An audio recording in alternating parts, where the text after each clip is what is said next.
Hello, and welcome to episode 50... Oh, shit, messed it up. 56. 56. Cussing in the introduction here this week. Of the DaebakCast. This is a weekly podcast where the three of us come together each week to talk about K-pop and what's current in the industry. This week we've got a few album reviews and also a topic. So the lineup for the album reviews will be Red Velvet, Jonghyun, his final album, and Suzy. And then on top of that, we're going to also first talk about a certain company. Not YG. No, That's it's not the YG rant. No, it's not YG rant, not yet. Fantagio. And I guess we can get right into it. Nate, I'm joined by you. You're just a mess today. I'm just a mess up today. Yeah, whatever. Let's get on with this. Who dat boy. Who dat boy? So we have no new iTunes reviews and no questions. Remember, if you want to ask us questions or give us topic ideas, tweet them at us or comment on YouTube videos, and I will mention them at the beginning of the show in my intro. Yeah, if you ask any questions or whatever, just to be clear, we'll answer them on the podcast and stuff like that. They may be a week late, though, than you'd think, because actually now we're not recording on Thursdays after this week, so who knows? We'd be fine, probably. But depending on when you ask it, it might not be answered the next episode. It might be answered the episode after that, because we record early, obviously. So it's all depending on your timing, but it will be answered in the next 2 podcasts at the latest. Yep. And I'm also joined by Andrew. I'm joined by you. Yes. Just to keep it consistent because I messed it up. Number 1. Shoutouts to, they're not my team, but shoutouts to Cloud9 for being the first North American team to win a Counter-Strike CSGO major. Like, for the longest time, everyone was like NACS LOL or like NA grenade or NA smoker and all that sort of stuff. It's like NA's the worst.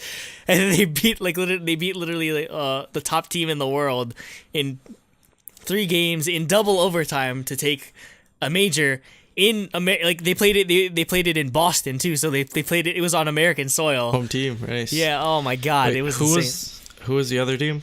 It was FaZe Clan. FaZe Clan is an American organization, but it's basically FaZe Clan is like all European these players. It's all European players who are like gods on their own teams coming together to join as one team. So they were like they were so broken for the longest time. It's crazy. So yeah, I'm super happy that we finally got an NA major winner. Number 2, Royal Rumble was last week from when we filmed this, and it was pretty good. For the first, they had a women's Royal Rumble for the first time, but for the first time, I believe they had both of the winners of the Royal Rumble were Japanese. You had Shinsuke Nakamura, who won the male Royal Rumble, and the female Royal Rumble was won by Asuka. And after that, freaking Ronda Rousey comes out because she's going to be a wrestler now. So weird. I mean, she seems happy because she's been a wrestling fan for her whole life, so. Yeah, it makes sense, I guess. She's got the skills and whatever, but yeah. Easy paycheck too. They paid out the ass. They probably paid out the ass. But for she's her. like such a bad actor. I know. Did you see her in Fast and Furious? Yeah, she was so bad. Yeah. And number 3 is I apologize for this stupid mustache. It's coming off in like 4 days or like 3 days. Hopefully when the Patriots lose. Hopefully they win. I mean, it's coming off either way, but no, yeah. I will hopefully be rid of this because I hate facial hair. And it's so itchy all the time. Yep. I hate facial hair too. I just hate it so much. which is why you've been growing out a beard for the past like 3 years. Well, I mean, not really growing it out, but yeah, I've had a beard for. How long would it grow if you just stopped like getting? This is probably the longest it's ever gotten. It's getting pretty long, like. But don't stop till you get the Duck Dynasty. No, I'm getting rid of it this weekend. Well, I'm not getting rid of it, but like don't stop until you can braid your beard hair. No, I don't like it. Viking warrior. It starts to get too unruly and looks bad, so I'm trimming it. Okay. Well, and I am Jacob. You can see my name below. Normally I'd have a blow note, but I don't know where the book is. I think I left it at home. That's why I said you just gotta go on the internet at this point. Yeah. instead of saying that. Somebody every week. somebody who's like really actually you guys can do it. Make like somebody upload every like page of Blow Note and then make a Blow Note randomizer so that we can be prepared every week. I could probably write. I'm gonna write something like that. I'm gonna write just find. I mean, it's really easy. I mean, yeah, but the annoying part is you literally have to type out every Blow Note quote. It's fine. I'll copy paste it into a database or something, whatever. Or maybe I'll make an obscenely long array that does. I was gonna say you don't even need a database. You just put it in a list, but it'll be long. Enough computer science that nobody understands. On to the first topic. Andrew doesn't even understand. I don't know. I draw shoes. All right. Anyway, I draw shoes. I draw and I write code. All right. Anyways, on to the first topic, which is we're gonna like sort of talk about the whole situation going on recently with Fantagio. Wiki no affects their artists. All right, I guess I'll go through it since I have the articles up. So the article I have up right now is from that was almost a month ago already, but the story first broke. So yeah, Billboard.com reports Astro and Wikimiki's label Fantagio Corp faces strike after CEO's firing. So the gist of it is like Fantagio has their majority stakeholder in Fantagio is this company called JC Group, who is they're some type of like private investing company based out of China, and I think they own something I said like 53% of Fantagio. So the basic story of it is that they during their end of the year meeting, I guess is wherever they like discuss financials and everything, they fired the current CEO Nabyung. Well, they didn't fire him, or like they just did dismiss. They demoted him or whatever, because they didn't kick him out of the company, but he left. He left of his own accord, but basically they pushed him out of the CEO job. Yeah. At first they were co-CEOs. So they have co-CEOs. There's a Chinese CEO and a Korean CEO. Yeah. God, I forget. And they're like, screw you, Korean CEO. Chinese CEO will be the only CEO. Yeah, so basically so stupid. It's a Chinese. It's a hostile. It's literally hostile. It's literally a hostile takeover. That's where they kicked out. This guy basically he started Fantagio like 10 years ago, and he's been he got rooted out of his own company, which is crazy. Yeah. So it's sort of begun to affect. It affected Wikimiki's comeback schedule. They were supposed to have to come back, I believe, in January. Or like this. They're supposed to be the end of January, so it would have happened by now. But it's according to something that broke at least today. Yeah, today they announced late February. Right? Yeah, it should be coming soon, but everything's just been in flux. It was to the point where all the employees, some of the stuff I read was.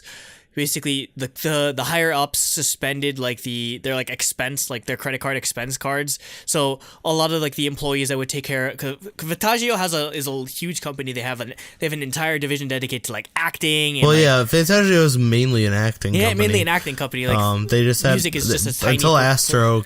They only had Ella Venus. Yeah. And then they started Astro and Wikimiki, but they're like 90% actors. So basically all the people that are just taking care of all of their artists and their employees had to pay out of their own pocket because they're like for like food and like all these sort of expenses because the company like they said they were suspending it because of the excessive spending and all that sort of nonsense or whatever. So it's a giant mess. The employees were threatening a strike. I don't know if they ever technically went through with it because they were loyal to the original CEO, who has been with the company since it first started. So having this Chinese CEO that literally has no ties whatsoever to the music industry or to Korean the film industry or like any ties to Korea is just suddenly like judge, jury, and executioner when it comes to anything Fantagio. So it's definitely a contentious and worrisome time for Fantagio. Yeah, definitely. I wonder how this is going to affect like the comeback schedules going forward, though, because I feel like the only reason they might have said something was because people are like, well, what's going to happen with Wikimiki's comeback? Well, like the CEO leaving is a huge impact on like the whole company as a whole, obviously, but also like the morale of the employees who might have been loyal to him, the way that the restructuring might work with as far as production goes, like a whole bunch of stuff. And you don't really know what the direction of the company is, considering that they literally have no roots, or they have no ties to the music industry or like the film or TV industry in Korea at all. So, you know, like, how do you have like zero confidence in any of their decisions. Like, literally, that's all they care about. Some private equity firm or whatever. They like literally all they care about is just like the bottom line of whatever they're making. And then from what I heard, the reason why they sort of pushed out the CEO is because Fantagio's has like some financial struggles, or like they're not making ends meet to some degree. So, and it's understandable, because even though they're pretty popular between like Hello Venus, Astro, Wikimiki, and Ong Sung Woo. It's and even like with like the actors that they have under their repertoire, it's not like they're that big of a company. So yeah, I'm sure it's pretty close at the end of the year, I'm sure, when it comes to their financials. But which is why I'm guessing they sought outside investing from a third part, or like from the Chinese company in the first place. Oh yeah, no, that they said that that was the whole reason, is they weren't doing well financially, so they looked out for third party investors, and this company bought in and then slowly bought more and more shares until they got the majority shareholder and did a hostile takeover. I mean, it happens all the time, but what does JC Group even do? Are they like they're just an investment? Yeah, it's basically their investment. Basically, they just have a shit ton of money. They just do this. Yeah, it's like venture capital over in Silicon Valley. Yeah. Like, it's just a bunch of rich people that'll invest in companies and like slowly, I guess, or somehow expect their money back, or just slowly start to take over it if it's not meeting their expectations. So, yeah, I mean, I think the big thing about this, it's especially with Asian culture, it's just the fact, like. I know I could probably speak for like just like every like Japan, Korea, Philippines, or China, that sort of thing. Everyone's very much, and even America, everyone's very prideful of a company either being like their products being made in like Korea or being owned by Koreans or whatever. Like, it's to the degree that they'll like, just like how in America, like, it's like, oh, if made in USA, you'd want to buy it more. Just like same thing in Korea. It's like, oh, it's owned by a Korean company. You want to, it's that nationalism sort of thing where you want to support like Korean business and that sort of thing. So for a Chinese company to take over like something Fantagio, it's almost it's insulting in a way, almost to them, because it's not owned by a Korean company anymore. So they're listening to people who like are foreigners essentially. Another thing is, apparently the guy who became CEO of Fantagio is actually the chairman of JC Group. So he's actually like a high up person. Yeah. So he's it's weird because it's basically the financial company basically took over. Yeah, that's so stupid. Like things like this are usually pretty bad for companies. Like, usually you do not want the financial people to be at the top of the top. You want them to usually be in like CFO positions, not CEO. Yeah, because for example, I'll put it in the context of GM, for example. Like, they in the like after like from like the late 80s until the bailout, they were basically led by as I understand it, by like accountants and money people, business people. And then after that, and their quality was just awful. And then once they got to like after the bailout, under my understanding at least, they became under leadership of more like an engineering focused thing, and the quality went up because they actually know what goes on within the actual design process of the product. Yeah, like, I think in the context of music here, I think it's really important that the CEO should be somebody who's actually involved with the music and also the acting in the case of Fantagio. Yeah, I think that probably goes with any sort of creative industry, because if you have somebody that doesn't like understand acting or like television or music, calling the shots, they're really going to care about is like, okay, how much money will we make if we release this sort of thing, or if we sign our like actors to do this sort of thing. So yeah, they're really not going to the end product is going to suffer because it's all about like what makes the money at the end of the day.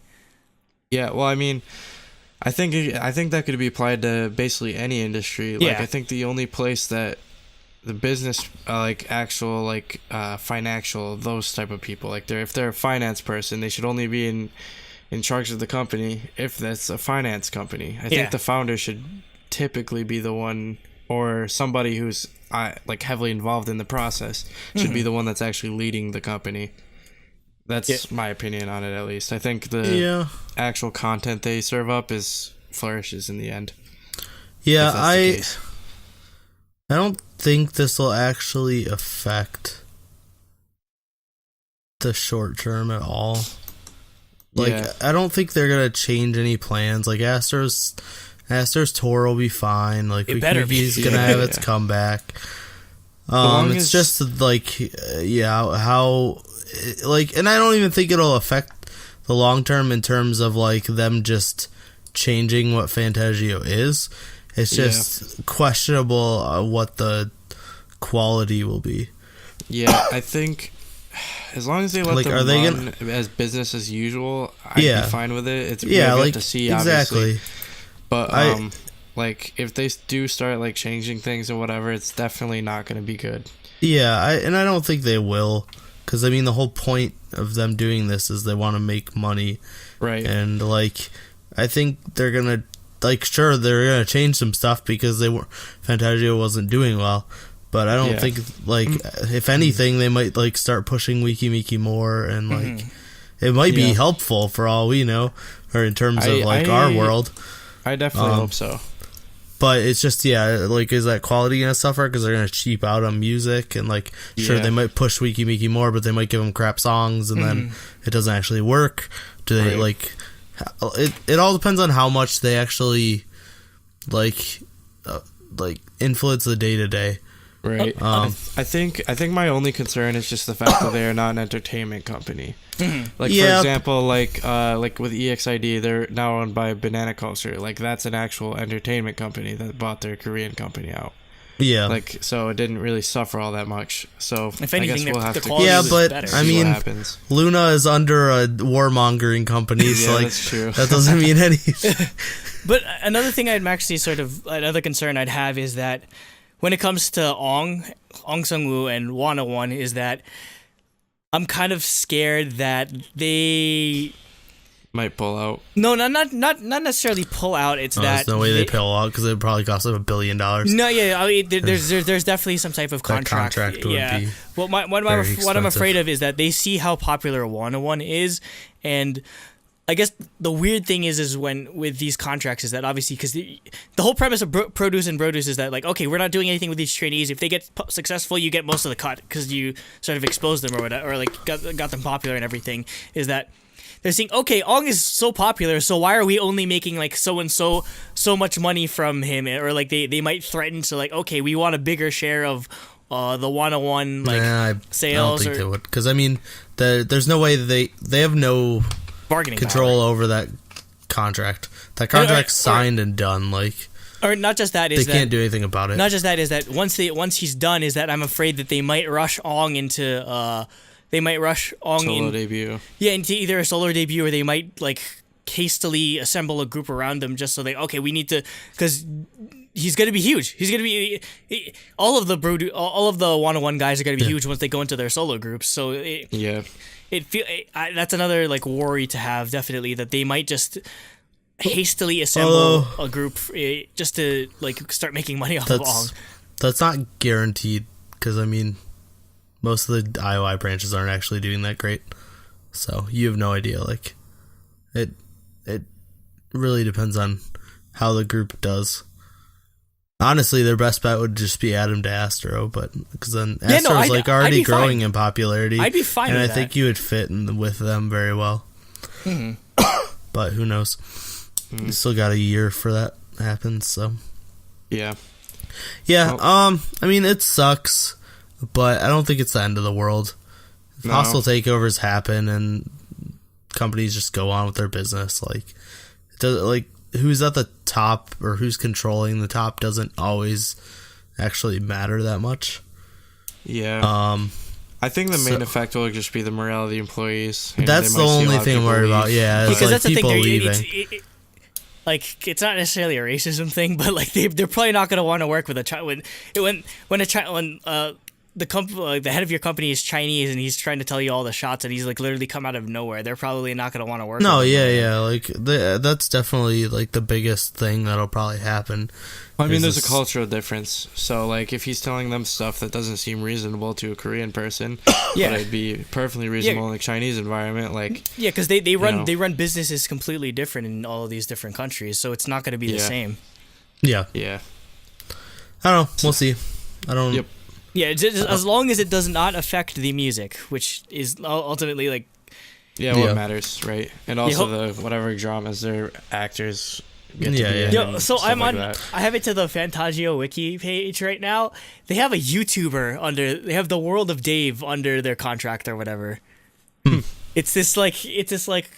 I don't know. I've heard of him. He's like a white dude or whatever, but his whole is he the white dude that makes Korean videos? Yeah, that's his whole thing. I'm just like, why is he under Fantagio of all companies? I think I've seen him.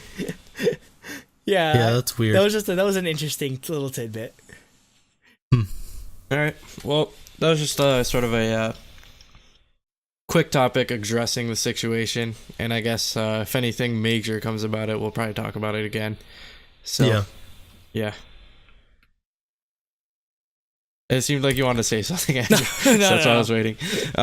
Anyways, I guess we can get right into the album reviews now. So I guess we'll start it off with Red Velvet's Repackage. It's only 3 songs, but 3 very good songs. Spoiler alert. 3 of the like most amazing songs. You didn't say it, Jacob. Topic 2. Topic 2. Yeah. So Repackage, Red Velvet Repackage is the perfect Red Velvet. Spoilers. Yes. They give themselves a 10 out of 10. That's why they called it that. Yeah. Perfect. So first song, Bad Boy, which is the title cover track. of the Big Bang song. It's a cover of the Big Bang. Did you just like look up other K-pop songs with all the names for all the songs? Well, no, that would be amazing. I just know that. Yeah. You should one of these times. You should literally find another K-pop song for like every song that we review. Yeah. And say it because that would be funny. Oh my goodness. So yeah, Bad Boy is the title track. It's basically like a hip hop Velvet song. Yeah, it's weird, but it's so good. I was honestly blown away by the first time I even listened to the song. Like immediately when Irene starts singing in the middle, it's just that who that boy. I was like, yes, yeah, this is so like unique and awesome. I like it. Yeah. It's like rapping and singing at this. Like I could see this being a rap song. Oh yeah, like exactly. Straight up hip hop song. It's trap influenced. It's trap influenced. It definitely has a trap beats. So. But it's a Velvet vocals, song. But like it's clearly singing. But like the vocals are like they fit so well, even though they're like being squeezed into like a rap shaped hole. I guess. How I'd explain this song is that it's like a Red Velvet album track that got a music video for it, which is amazing because like Red Velvet's album tracks are some of their best music. So I agree. It's so different. It's so different from what they've done as singles before, but it's very much Red Velvet, and like I can definitely like feel it. The style of it is very much Red Velvet. And honestly, Red Velvet's B-sides are what make Red Velvet. In my opinion. Definitely. Yeah. Like, they're one of the few groups that like their B-sides are like worth listening to, even if you like all you do is just like watch anything with a music video. Yeah, definitely. Like also, like all right, let me first suggest my first point is like I really really loved like the R&B parts in this as well, like with like sort of. I guess like Wendy's like bridge and stuff like that. Yeah. Everything about this song. Her vocals on this are amazing. Like especially like they stand out so much. Like dude, honestly, like Wendy has become like easily one of my favorite vocalists in K-pop. Like I absolutely love her voice. And secondly, speaking of the music video, they were slaying in this. Like music video is insane. The thumbnail I picked is is Seulgi with the Supreme like money the money gun or whatever thing. Yeah. The fact that thing exists is hilarious though. But I mean like literally, you know what's funny? People just fake it. It's literally some like like $5 plastic toy you can buy in China that has a Supreme logo screen printed on it. You don't have to buy it from because that's Supreme's whole thing is where they put the Supreme logo in red coloring on like there's like a Supreme like spade, there's a Supreme like measuring tape or something like random stuff, and they'll sell it for like $100 because it says Supreme on it. That's they're probably just think it's funny and they're doing it. Yeah, because it's funny, but the thing is, people will buy it. I mean, hey, if I could put a logo on something and that's like $5 and I can sell it for $300. Put the truly Daebak logo on a weed whacker, sell it for $500. yeah. I don't know. They look insane. I really like the colors in the MV. It's really colorful. Yeah, it's like has a really cool like it's style red. to it. It's red. Yeah. It's actually red for once. Yes, it is. they very rarely like stick to just red when it comes to their music videos for a group that's actually called Red Velvet. Another thing also, I really, really appreciate the sort of like weird and edgy concepts that they've done in the past couple ones, like with Peekaboo and even more so with Bad Boy. I hope they continue down this path, like not doing the exact same thing, but like this sort of tone. I think it fits them really well for what their music actually is. Yeah, like I think it was on Apple Music that their description is like it seems a little like it's very sweet and cutesy, but it's like has thorns, I guess is what the way they described it. They're like a rose. Ow. Yeah. Yeah. So like it's all. A lot of it has like different. A lot of their songs have different like undertones, I guess, that you wouldn't necessarily get at surface level. So yeah, I don't know. I guess this plays to that. Yeah. Also, just one thing to mention: this song in particular is produced by Grammy Award-winning production team, The Stereotypes. They won like 5 or 6 Grammys, no joke, for all the stuff that they did with Bruno Mars, and they're writing possibly one of the best Red Velvet songs, so that's amazing. Yeah, this is actually like easily one of my favorite title tracks already. Like I've been listening to this song nonstop. Yeah, I had it on another blast. thing is like when Andrew mentioned who produced it, I was like, "What song do they make again?" And you were like, little song called 24 Karat Magic.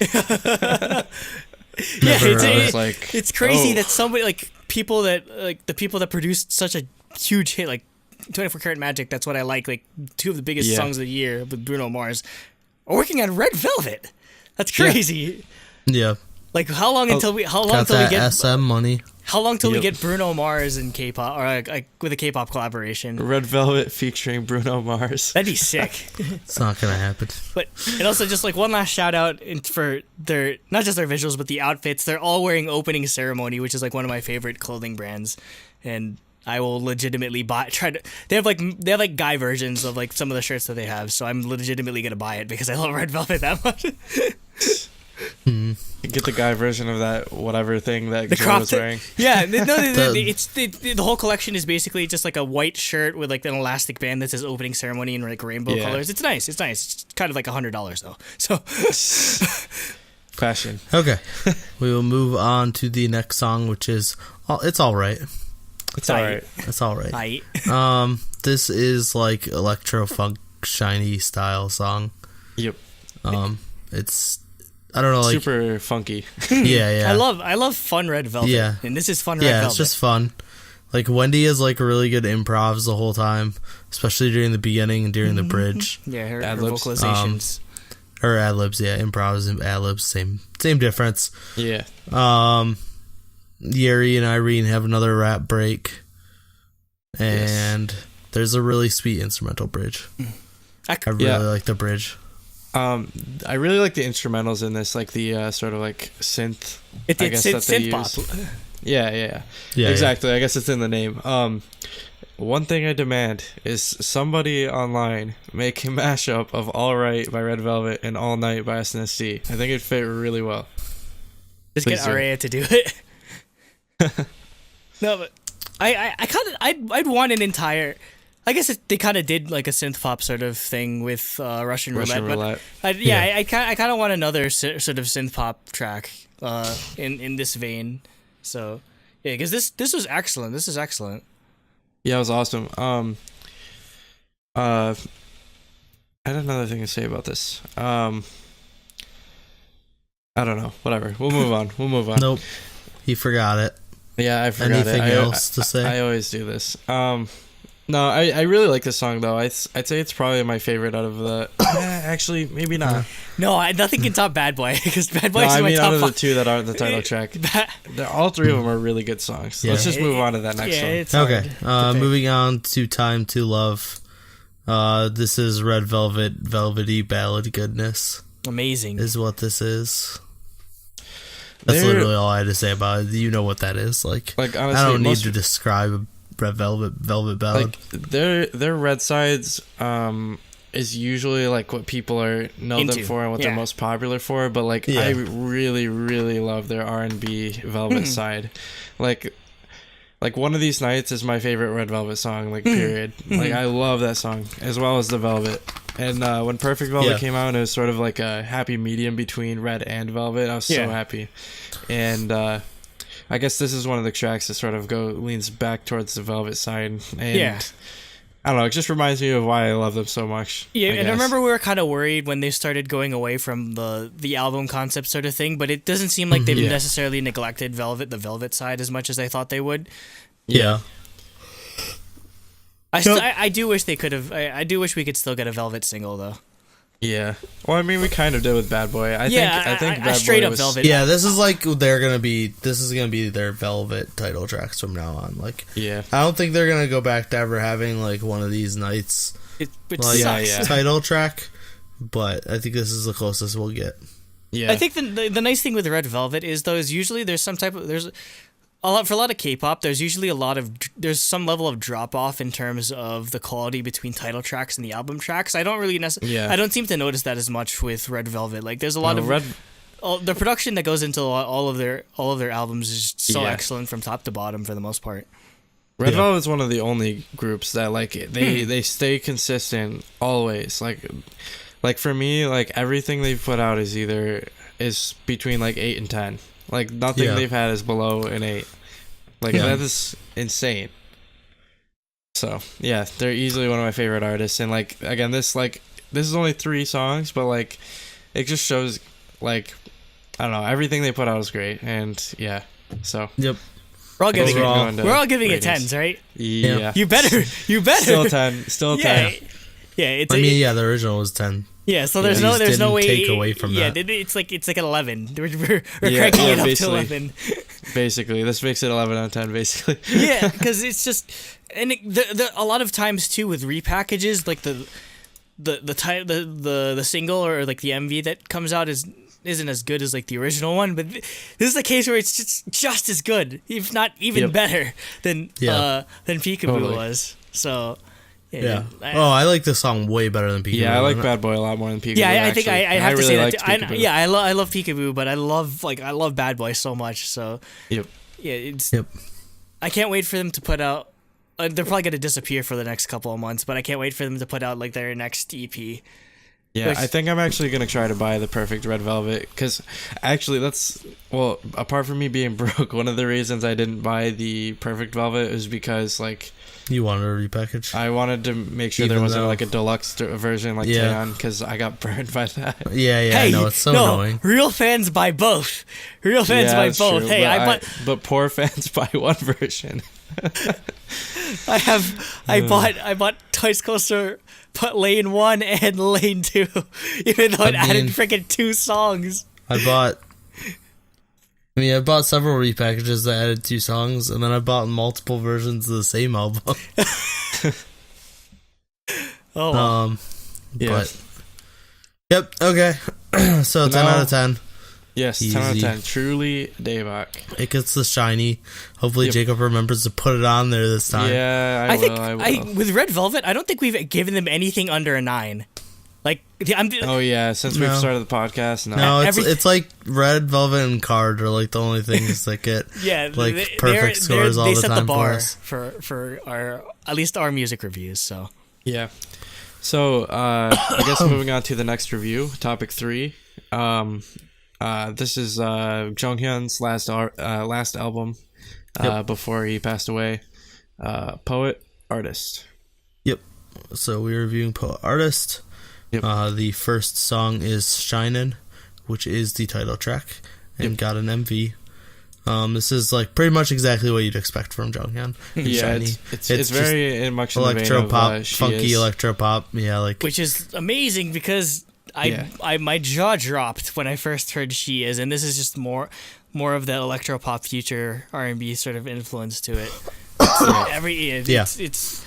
It's funny how like this has become like what Jonghyun's sort of known for, even though SHINee doesn't necessarily veer into this territory, but he does it so well that it's just sort of what I associate with his music nowadays. Yeah. Yep. Yeah, actually, I love the chorus in the song, and this is probably my favorite out of his solo songs. No, I don't think anything can beat She Is for me. It's I like it. I like this better than She Is. I just love like it. It's such a colorful music video. The song's so happy and everything. Yeah. It's just so good. Yeah, it's so excellent. And just I guess as a caveat for like both the previous album and for artist and poet, Jonghyun was involved in almost every single part of the production process from lyrics to actual music production. Yeah, like it's literally like that artist poet thing. He's not bullshitting. Like it's literally like he puts so much of himself into his solo work, and it comes out so clearly. Yep. Like I mean even Tablo, like when he came out with his first full album, Tablo like tweeted like, "This is a true artist." Mm-hmm. Like I don't know, and I hold Tablo to a huge standard. So like to hear that from him, I think is a huge like honor, I guess, you know. And this opening up the album with this song is definitely like a really strong way of like opening up the tone and being like, "Yep, I'm back.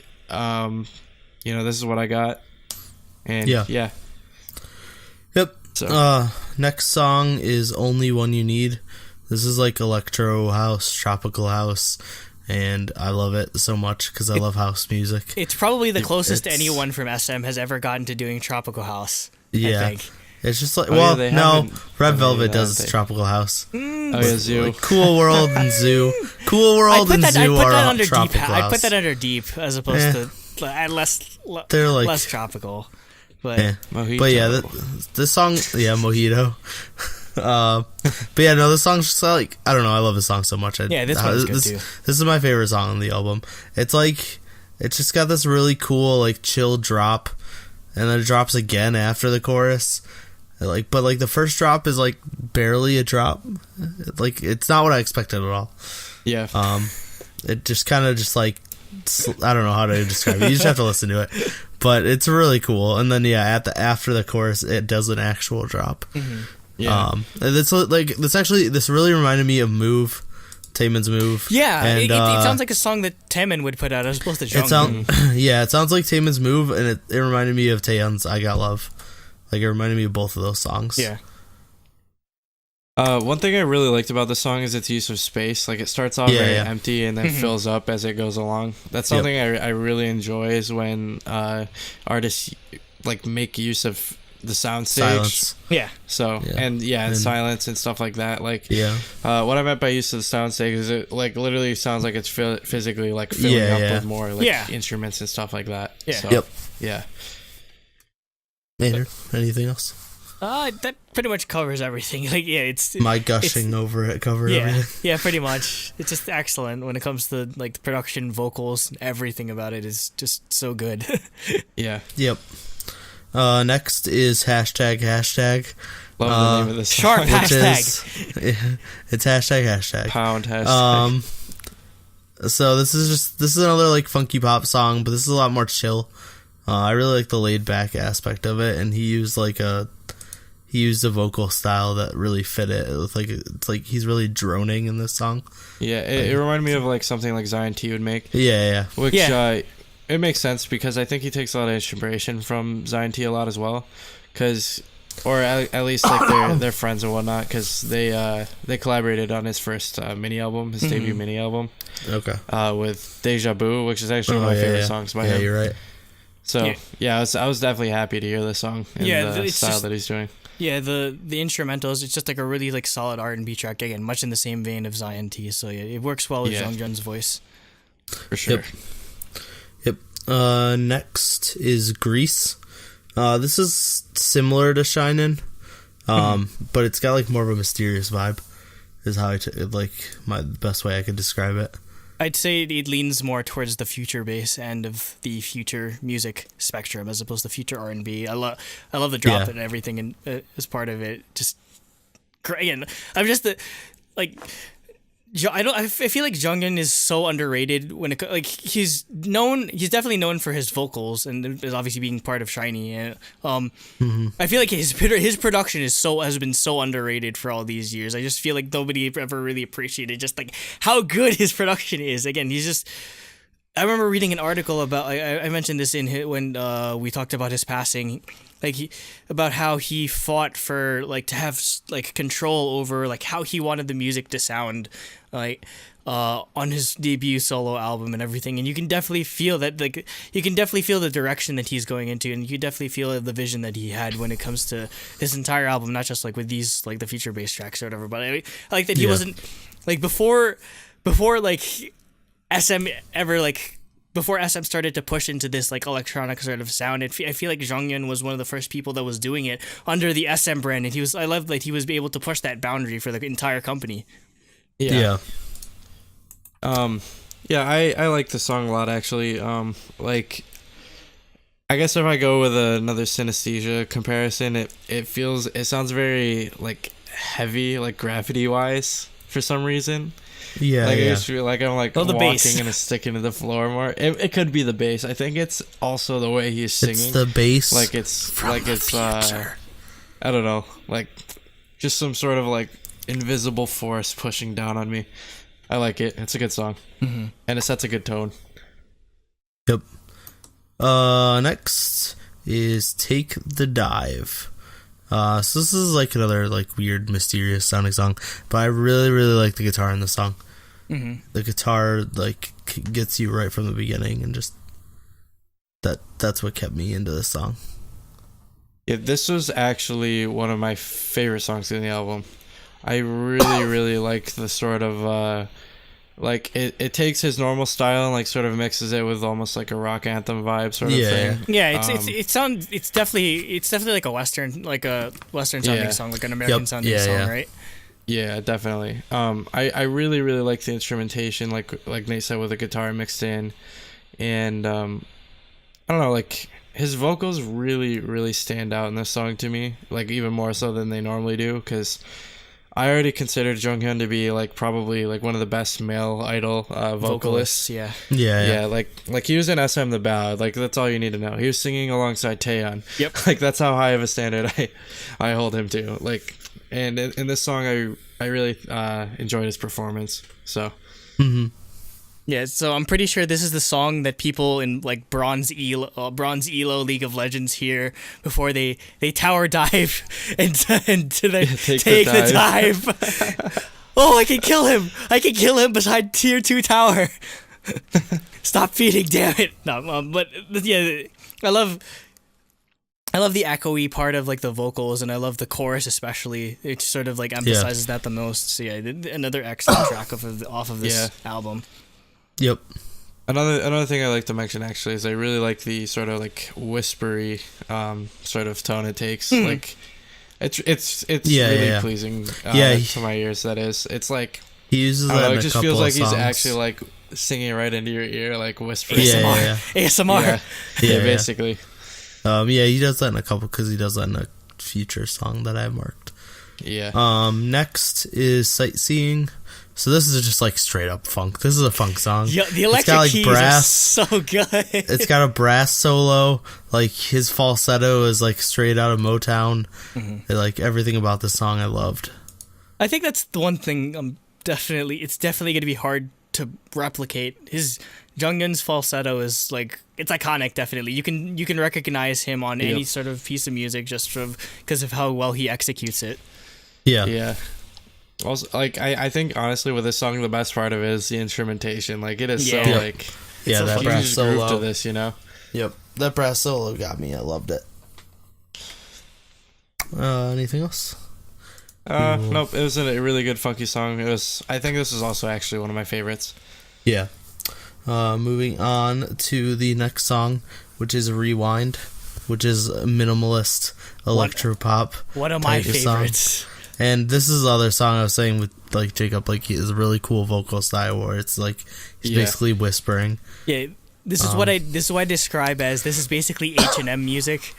Like if you ever walk into H&M, this is the kind of shit they play. I have never and I will never walk into an H&M. Oh, it's not that bad. Come on. I mean, I don't shop yeah, but there I just don't go shopping, so like they don't have that where I live anyways. You don't have That's true. I actually don't think I have. What? No, yeah, I don't even know if there are H&Ms. First time I saw H&M, I was literally in France. How can a mall not have an H&M? I don't think our malls have H&M. I've never been to a place that does not, like, there are H&Ms in like Canada that I've seen. Oh, nope, I lied. Our mall does. Our malls do have H&Ms. But I don't I typically shop for clothes at the mall anyways, so I don't know. I figured I would have seen it. Yeah, but with this song, it's almost like this, like, this is very experimental. This is what I love about Jonghyun. He's just pushing that boundary when it comes to the like music that comes from K-pop idols. It's just like weird trance, deep house almost. It reminds you of Yeji. Oh, like, it is very trancey. Yeah, I can see that. Instrumentally, I could definitely see that. Yeah, it's very reminiscent of Yeji, who is a Korean artist, a Korean American artist under 88 Rising. This is like her whole shtick. So. Like Fiestar? Like no, not Yeji. Yeji? Yeji. Oh, Yeji. Not Yeji. It's not Yeji. It's Yeji's music, but I know somebody named Yeji though. Yeji. Just because of her rap though. Next is Just for a Day. And this just like straight up reminded me of an early 2000s Western pop song. Yeah, no, this sounds like something that like NSYNC would sing, or like Backstreet Boys, or just like early. It's a Latin inspired American track, pop. so yeah, I could see. Yeah. This one was also one of my favorites. Yeah, Latin inspiration in American pop music was early 2000s was all over the place. And it's coming back because everyone and their mother can sing Despacito. Despacito, yeah. This is Jonghyun's Despacito. I don't know if I've ever actually heard that song. Seriously, you've never listened to? Like, I've heard of it like a billion times, but I don't know if I've ever actually heard it. Basically, think of Card's Rumor. And then add Justin Bieber. Oh, great! It's good though. Hey, Justin Bieber's music is dope now. I don't care what anyone says. Purpose was an amazing album. No, but yeah, this is similar stuff. This is specifically when it comes to like Latin influences. It reminds me of like I don't know. Enrique Iglesias sort of music, like just really sexy sounding. Wait, did you say Enrique Iglesias? Yeah. Yes. Wait, isn't that the comedian? No. Hold on. What's That's his name? Gabriel Iglesias. Gabriel Iglesias. I was like, wait, I thought his name was Enrique. No. Anyways, Enrique whatever. is the music artist. Gabriel Iglesias is way bigger than Enrique Iglesias is. Okay, whatever. How could you mix those two up? They're the same last name. Give me a break. No, but this is kind of like his early, like that early, like sort of like sexy Latin vibe. So it's definitely along those lines. Yep, that sexy Latin vibe straight from Gabriel Iglesias. Oh goodness! Imagine this. Okay, that's why I was so confused. Moving on. Next is I'm So Curious. I'm So Serious. Or I'm so curious. It's true. Yeah. Or not Clue. Sherlock. So this actually just reminded me of like this could have been a title track. This is very similar to like what he puts out for title tracks. Personally, I think I like this actually more than Shinin'. It's got like more of a like understated vibe from it, which I definitely enjoy from Jonghyun's music.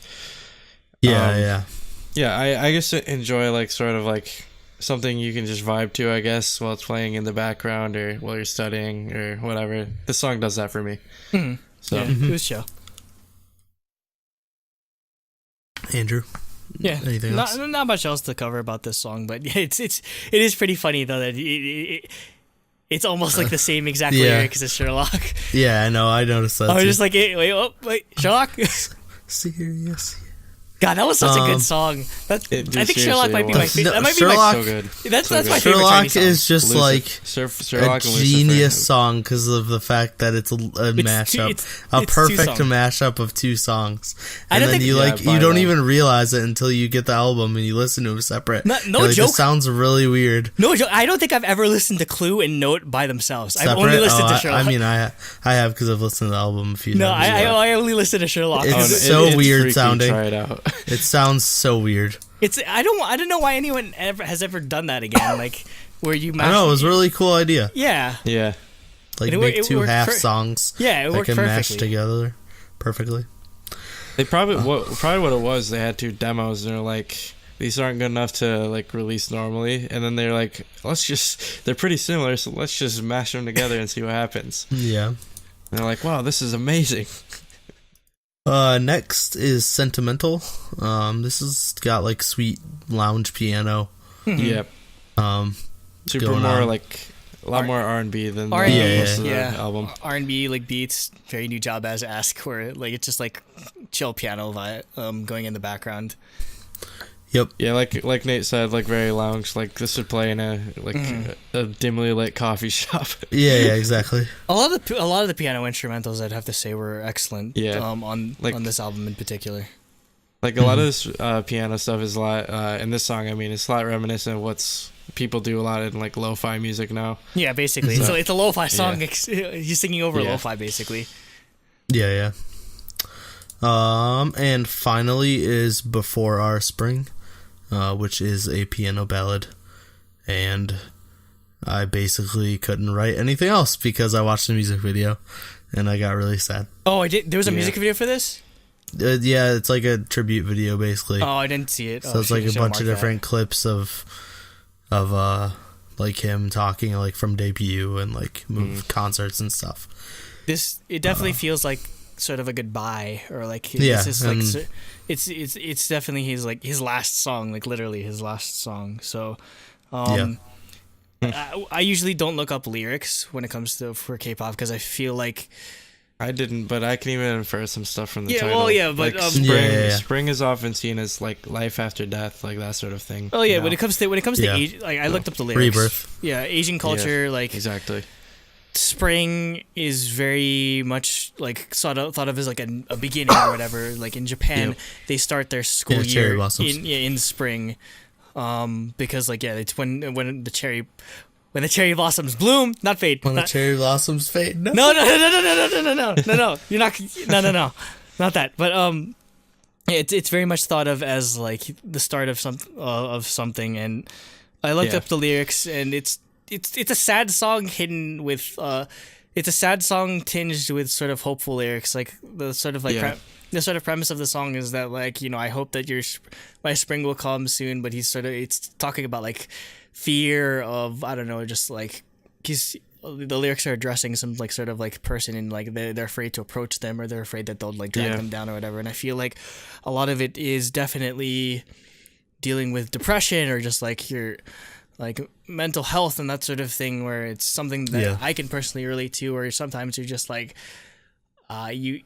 sometimes you feel that like, oh, if I'm in this person's life, I'm just gonna drag them down, or I'm going to just be like the worst part of their life, so I'll just leave them alone and I'll just watch them from afar. And it's definitely a mentality that I can sort of understand. But but like intermixed with that is just like, I'm still hopeful that I'll like my spring will come, or that he feels like, which I'm guessing I can personally interpret as, you know, I'll get out of this, or it'll be all right still. And it's just it's a great message, and it's just like, I wish that he was still around to sort of like deliver it to people, because I feel like it's so important.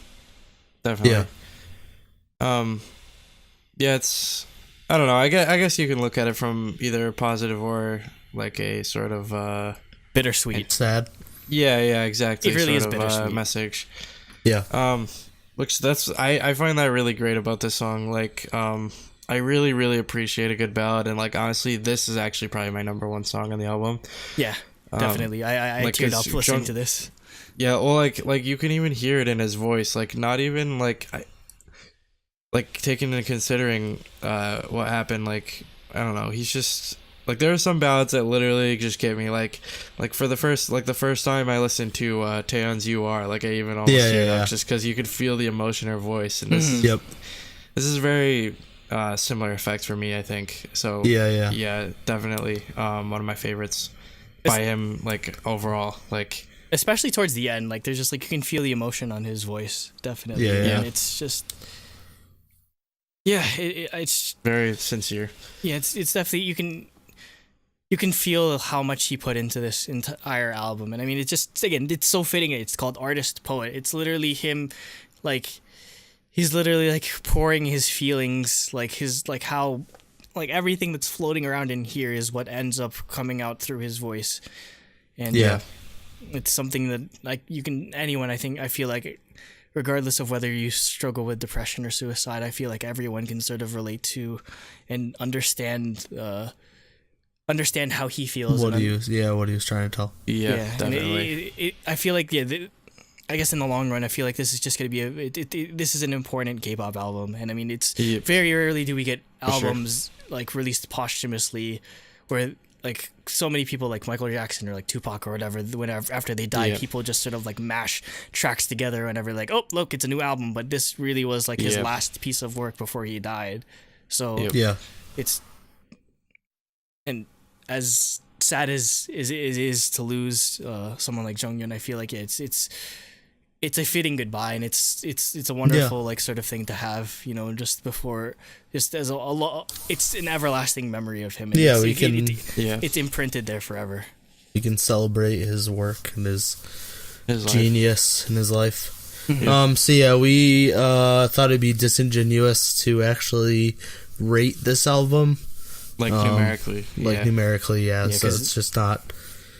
I think it doesn't feel right. I think that being said, I think we can all agree that it's definitely deserving of truly Daebak status. Definitely. Fantastic album. It definitely gets the shiny. It definitely gets the shiny. Shiny. The shiny. Yes. Shiny gets the shiny. Shiny gets the shiny. Yeah, definitely. I couldn't think of a more deserving album than this. Yep. But we don't want to give it a number.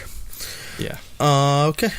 So that moving on, 2. You know, we can go on to topic 4, which is Suzy's new album.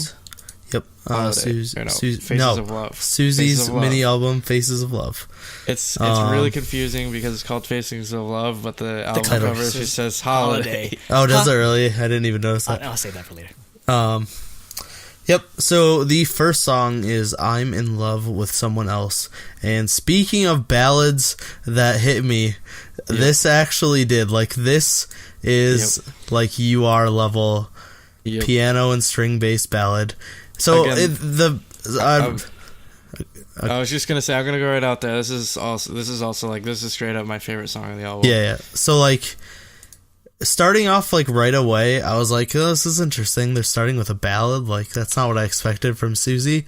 But then like I expected it. I mean, she literally all she does is freaking OSTs. No, she doesn't do that many. And like, Yes No Maybe was not like that was not a ballad. But so I didn't expect a ballad, but just like from the first build up, I got chills and I was like, oh my god, this is like, you can feel it in her voice, like the emotion. And like with the music video, by the end, I was actually tearing up. Like this song actually got me to tear up because it's that powerful, in my opinion. I don't know. The music video just kind of seemed corny to me. It's kind of like the same. But like, it's kind of the same story. The song again, like don't get me wrong, the song's amazing, but I mean, the music video is corny, but it paired with the song, like me just listening to the emotion in her voice and like the strings and building up and everything, just like it just hit me. And it hit me like ballads rarely do. So I was like, oh my god, this is like... And I mean, not to insinuate too much... This is like You Are. Not to insinuate too much about like Suzy's personal life, but I mean, she did go through a breakup, so I mean, there's probably some tinge of truth laced in this sort of like the emotions that she conveyed through this. So that's what makes a great singer, is being able to bring their own emotions into their work. So definitely. Of the ballads though, I'd actually give it to another song later in this though. Like as good as this is, I'd give it to Midnight, but we'll get there eventually. I definitely don't, but I can see where you're coming from. Yeah, the vocals in this were fantastic, and I was actually really pleased to see that it opened up with a ballad, because it's kind of a bold thing to do. Most people exactly open up with like some sort of like title track, or like something that is like a funky intro with like electronic and stuff like that. But like she just came straight out like, I'm in love with someone else. Yep. Moving on to Holiday. Oh, so I'm in love with someone else. Holiday. Song. Yes. Holiday. Yeah. So yeah, I'm in love with someone else. Did have a music video. She's actually putting out 4 music videos for this album. Really? Okay. Yeah, 1 a week. Oh shoot! So yeah, I'm in love. The other ones? We get Monday and the Monday after Monday. Okay, so yeah, whenever this goes up, there's going to be another album. Right now we only have these 2. Yeah, there'll be 3 when this releases, and then the 4th will be coming out the Monday after.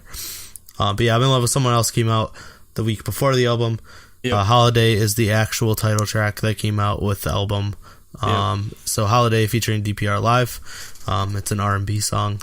It's, if you know what DPR Live, you know exactly what the song sounds like. Yeah, like I said, this sounds like a DPR Live song featuring Suzy, not a Suzy song featuring DPR Live, which is, don't get me wrong, that's amazing, because I love DPR Live, and it's a perfect combination together, and I love it's like you were mentioning before, it's this, I feel like as an entity, like entirely, this album wasn't necessarily as experimental as the previous one was. In terms of title tracks, comparing Yes, No, Maybe to this is like a different direction. But I still love this as well, and like everything down from the instrumentals to Suzy's voice is just perfect on this song. And this, one thing I have to give when it comes to the music video, the cinematography was so good. Yeah. So like, yeah.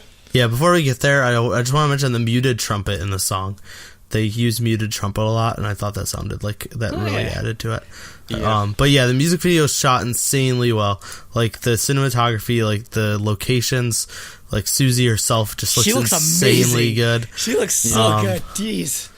The photo I have up on like the slide is just her with like, the beret and like the heart glasses and the freaking seaplane that says Suzy on it. Like how much money does JYP have that they can dead ass paint a plane that says Suzy on it? They can. Suzy has all of the money in the world. Yeah, I mean they have so many artists now that literally like print money if you want to put it in like old Nintendo terms. Yep. It's prints money. Yeah, exactly. Yep. Yeah, this song, my favorite part about this song is like the gentleness of her voice. Like it fits so well with the like very chill like sort of like electronic instrumentals, and even like DPR Live's rap actually fits really well with this as well. Like I didn't think it was distasteful the rap break, because a lot of times that ends up being like abrupt. What the hell is it? But yeah, it fits well mostly because I think they did a really good job of pairing the instrumental as well with something that sounds like it fit DPR Live and Suzy as well. For sure. Sucks he didn't show up in the music video though. Yeah. He's probably busy or something. He's too busy filming in like freaking Greece or whatever, like for Martini Blue. It could be that he just recorded it while he was on the road or remotely or whatever. Because a lot of times people collaborate and they don't even meet each other. Yeah. That's all. But no, this was such a perfect collaboration, though. It works out so well. I love this song. Yeah, it's easily my favorite. Easily my favorite. Mostly because of DPR Live. Mostly because of DPR Live. This is interesting. Side note: "I'm in Love with Someone Else" was composed by the composer of "Signal," "Very, Very, Very," and "Elevator," which is like not ballad songs at all. Like wait, hold on. opposite. Elevator and really, really what? That was very, very, very. Oh, very, very, very. No. Oh. IOI. Wow, that's really that's like 3 different like genres all together. What the hell? Yeah. But it works well. That's crazy. Yeah. Okay. We will move on. I want to actually look this up because they said what songs are getting music videos, but I'm not sure what the other 2 are. But next is Sober. It's Sober. This is like indie pop. Basically, It's like very minimalist. The beats are composed of like a bunch of different, just like sound. It's just like just sound effects. I can't make it sound. There's like pop. There's that and like clapping and Just like a bunch of different things. When I was listening to it, what it actually reminded me a lot of is FX's Rum Pum Pum Pum. It sounded very, I guess, like structurally similar to it. Oh, for me, it sort of reminds me of the stuff that Subin from Dal Shabet did last year. It's got the same sort of indie vibe to it. Yeah. Yeah. It very much reminded me of Subin stuff. Like Circle's Dream and Circle's Dream. I forget the other song. They were both red. Remember. Yeah, They were very red. Strawberry. What was the other one? That's the instant I heard the song. I was like, "Yep, that sounds exactly like those songs." Next is it's actually different. Is it the Korean? The Korean name for it is Bad X. It's a Napon X. I have the Korean. Napon so X. Napon X. It's Bad X. In English is BX. But it's got this weird spelling in X. Yeah. I noticed that, and then like when I was listening to it, the thing mentioned just had the Korean. I was like, I'm just gonna call it by the Korean name because I can't pronounce whatever that English name is. So this is an acoustic pop song. It's got like synthy beeps that I really like during the chorus and right before the chorus, but like the rest of it's pretty much acoustic. So actually, I really, really like the simplicity of this chorus. Like, some people might find the song like boring because it's just like it's kind of a standard acoustic pop song, but I thought it was like really, the simplicity of it made it really interesting to me. I think for me, what actually like makes this entire album is just Suzy's voice. Yeah, like her voice like perfectly fits this sort of stuff, and it's really, really like easy to listen to and pleasing on the ears. So like even when you have a song that could be seen as like kind of generic, I think her voice really makes up for it, at least for me. Yep. I mean, these songs not necessarily, but some of the other later songs I could sort of see that like it not really carrying, but I'm really particular to folk inspired music, so I love this song immediately, just like the guitar and everything. Yeah, definitely. Just works well with her voice. Exactly. I 100% agree. I'm still trying to find what the names for MVs are, but I don't actually. Maybe they didn't actually announce which ones they are. They should get MV'd, because I cannot find them. The list of which ones get MVs. Why are there the X's in the English version if the Korean is completely different? Is it just like aesthetic or like? Yeah, I have no idea what they're going for. Because it's supposed to be Bath, right? Because that's why they have the X's. That's what I figured, Bath. Yeah. Unless it is Korean. Yeah, but the Korean name is called Bad X, so... Bad X. X. I don't know. So I don't know. Bad X? It doesn't make any sense. Yeah. Is it like badass? Like it sounds like badass. Yeah, it sounds like you're saying badass with a list or whatever. Okay, moving on to Andrew's favorite ballad, or Jacob's favorite ballad. Andrew. My favorite ballad. I actually like this better than... Midnight. So this is a pure piano-based ballad. It doesn't have the strings. That's why. I love strings. I'm more particular to this style. But yeah, it's another ballad. It's insanely good, but it didn't hit me like I'm in Love with Someone Else did. Yeah, I think like... Honestly, these two ballads are like the biggest strength of this album, which is really rare because it's even like a joke on the podcast. It's a ballad. Yeah, but like there's very rarely the next one do we get more than one like amazing ballad on an album. I feel like Suzy's the one artist or one of the few artists that can pull it off though, because we say this all the time. Even though she's the visual, she's probably one of the best. She was probably one of the best singers. In her group, so getting ahead of myself, but like this album like can stand with like Taeyeon and IU in terms of this type of song, and like very rarely does that happen. Yeah, the ballads, because I think honestly, like as far as like female vocalists that are like idols, I guess, like IU and Taeyeon are pretty unchallenged for the most part. Yeah. As far as that goes, but I think Suzy really like holds a good contender at least with these songs. Mm-hmm. Any more to say about Midnight, Andrew? It's very good. Yeah, I liked it. You liked it. Again, it's just it's a good ballad. When it comes to like ballads, I just love especially piano ballads. Like I'm particular to or I pay attention a lot to just how good not just the vocals are, but like how the the piano arrangement is, because that's Yep. all that's carrying the song, and I think this one does it very well. It's produced by Jonghyun. Yeah, Junkie. Yep. Name I've heard of, but it's not coming to me right now. But like, it's very well done, the instrumentation. Yeah, it's very good. Yep. I'm looking it up because I want to know what he did. Well, he has his own music. Yeah, I've heard the name before. Okay, next is Confession. So this is another ballad. This one has more instrumentals and like more beat to it. It's not just piano and strings or piano.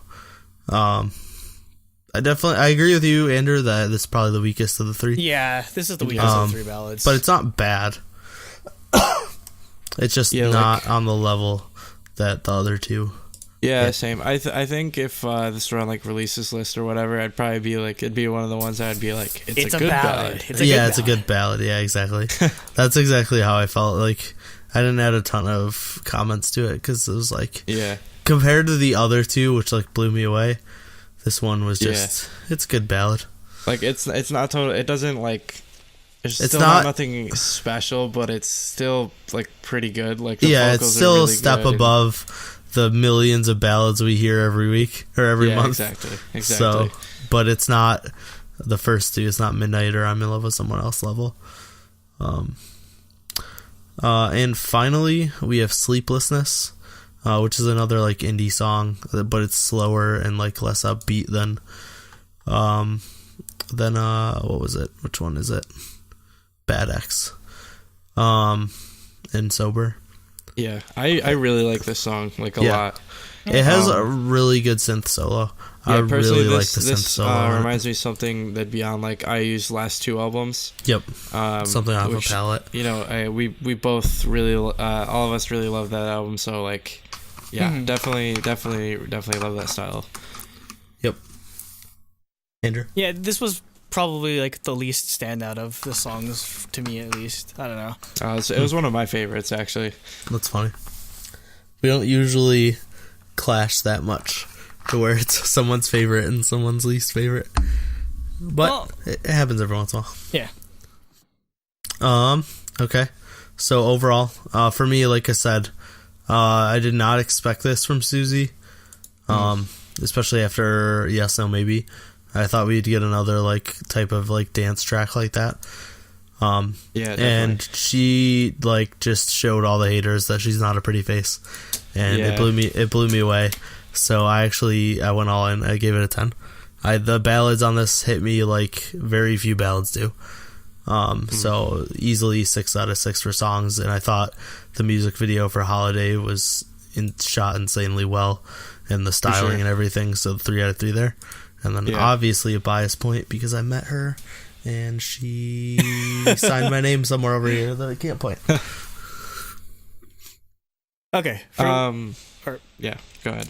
All right. So with this, I'm actually only total. Okay, with music, 5 out of 6.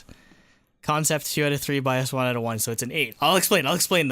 Like, I mean, 8's reasonable. Yeah, because like as much as I like this, like, if I were to compare this to, I definitely didn't expect you guys to give it a 10. No, it just blew me away. I was in between. It was in between an 8 and a 9 if I'd had to give it that sort of thing. But to compare, or at least to compare this to the Yes No EP, I'd say Yes No EP was a lot more top heavy in that Yes No Maybe was an amazing song, but the album tracks didn't stand out as much to me. Whereas this, there wasn't necessarily anything that stood out too much for me, but it was just an overall solid album. So, and also I guess I did like the experimental nature of the Yes No EP, and I feel like this played it a bit too safe. Though I'd like for her, as much as I love the ballads on this, I would like for her to sort of dabble back into something like Yes No, that's sort of like, I don't know, like house, like weird sort of vibe to it. Though again, I love Holiday though. But again, it's just like I do love the experimental nature that she was sort of dabbling in. So it's still an 8. It's still solid. It's just I do feel I would have liked it to sort of take a bit more risks, especially because like I feel like Suzy's one of the artists that I feel like she can take risks when it comes to her song choice because her vocals are that excellent. So yeah So for me, I actually gave it a 6 out of 6 for music. Like I really like the ballads on this album. I really like the sort of like indie stuff that she was trying out. Yep. Even like the title track, it was kind of like safe, but it was still done really well, and I really enjoyed all the songs in here. Mm-hmm. It doesn't quite feel like a 10 to me, so I gave it a 2 out of 3 for concept, and there was nothing like too special about the concept anyways. Yeah. And then obviously 1 out of 1 bias point because Suzy, so I gave it a 9, and then So- overall that should be a 9. That It's a should 9. be a 9. Yeah, It that's a 9. balances out. So that's still... Yeah. Wow. Wait. Everything gets Three a shiny. shinies. 3 shinies. Everything except Fantagio. Fantagio doesn't get the shiny. Fantagio does not get a shiny. China does not get the China shiny. does not get a shiny. No shiny for you. Please. For the love of Yep. God. I basically gave 10 out of 10 to everything today for me. All 3 of them were 10 out of 10s, in my opinion. Back into 2017, Nathan. Since last week I got all weird and gave lower scores than the week before that. Last week was release list. Yeah, 2 weeks before. I gave lower scores than you guys this week. Back to giving 10s to everything. Because I mean, one was Jonghyun, one was Red Velvet, and one was freaking Suzy. So of course you're gonna give everything a 10. After I listened to this album, I went and bought both Suzy's. Both versions. Well, no, I bought because I didn't have Yes No, and there's only one version. But yeah, I didn't have Yes No, so I bought both Yes No and Faces of Love. So I'll probably do an unboxing of Faces of Love. I guess one more thing to say about like this album is that I would like for her to release something that involves some element of choreography, because the choreography for Yes No was amazing. Where like Holiday didn't necessarily cater itself to having choreography behind it. So that's something I'd like to see for the next album. Yeah, Yes No is actually one that I would give like 3 out of 3 for like concept, because like the album looks really cool, the album cover is cool, the music video is really cool. She looks amazing. Yeah. that's like half the score. As always. But yeah, definitely. Yep. That's it though. That's it. Yep. That's it. That's this week's episode. Thanks for listening. Yeah, please subscribe. We're trying to get the number up still. And also, thanks to you who already did, because, you know, once again, we got past 100. Now we got our URL. So, got to set another... we need 60 more to get 169. 169. Every 69 milestone has to be our thing. We got to get to 690. All right. Anyways, thanks for listening. We do have something coming up. By the time this goes up, by the time this part or the full episode of this goes up, I will be watching Astro, assuming Fantagio hasn't like gone out of business by the time this goes up. So I will see how long it takes. I will be committed. I solemnly swear to get every vlog out that I actually record. Oh goodness! Because I'll try to keep it like 15 minutes. You're not saying you're going back. But you're saying in the for future vlogs. For future vlogs, I will try to get everything out. So there will be people that you have never seen that I'm really good friends with that'll randomly show up in the videos. But there's Day 6 vlog that's lost in the ether, and it'll get done eventually. It'll get done one day. I'll go when we're big enough to have hire an editor. Was there a GD vlog that got lost in the ether too? Yep. G-Dragon, Monster X. Monster X. The GD one is such a lost I would have actually watched Monster X's vlog. Day 6. Day 6 is. I literally interviewed my friend who had never gone to anything K-pop, barely listened to K-pop. It'll come out in some form one day. And it's just when I have lost time. to the ether. One day. I swear. We're going to get throwback old vlogs one day when Andrew's actually a yeah, and if you're watching this, the Olympics will start. So yeah, keep an eye out for that. We'll definitely do a topic on our recap of the opening ceremony whenever we get around to it. Yeah, for sure. It's got to be K-pop. It's going to be Bulbagonsa there. So. That's actually partial lie. It's just Ji-young.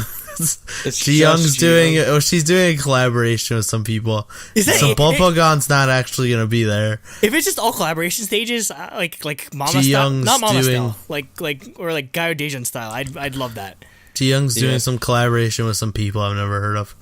Yeah. Probably some ballad. It's going to be a ballad. Thank you. Yep. And goodbye. Annyeong. And stay not throbbingly creepy. Stay throbbingly creamy. Bye-bye. Annyeong. Bye-bye, mustache. Ohio. Because basically Victoria's trapped in China and Crystal's in the dungeon because she happened to be blood related to Jessica Jung. So Yep. I would be okay if it like there was just a duo with Luna and Amber. I would be okay if that was FX. Yeah, I don't want that to be FX, but I wouldn't mind if they created like an album or something. Yeah, like subgroup.